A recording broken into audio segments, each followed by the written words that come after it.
Diana, you're in New York. You're chasing a story about discrimination, gender. Does it even matter anymore? Men, women, different bathrooms? What do you got?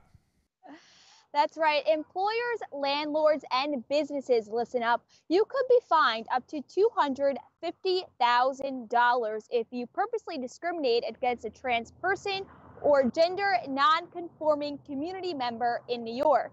That means telling a trans person not to use a locker room or bathroom of his or her choosing, requiring a person to wear a tie or skirt at work, and most importantly, neglecting to call a person by the name he or she desires. Jennifer Lopez of Everything Trans New York says, well, kind of.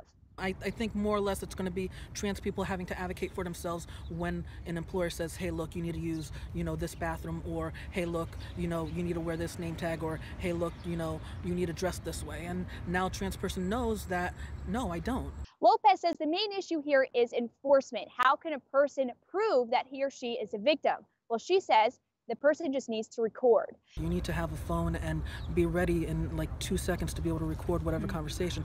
And in my opinion, from my understanding, in New York, it's a one consent state law, which means that anybody in that conversation can record without the other person's knowledge. Could a man identify as a woman for a day and go into a woman's locker room under this law? I suppose so. I mean, it really has to, and that's what people say. This law inhibits what is reality here, and instead it creates a subjective reality, if that makes sense. Being sympathetic to those who are transgender can turn us into fools.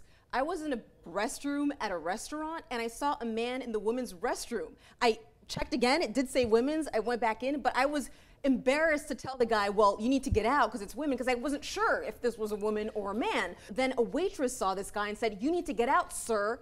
And he left. It actually was a guy. So now we're like in this like gray area where even when you see somebody who you think is a man, you don't even know if you can kick him out or not. Well, he could have just said, no, today I'm identifying as a woman.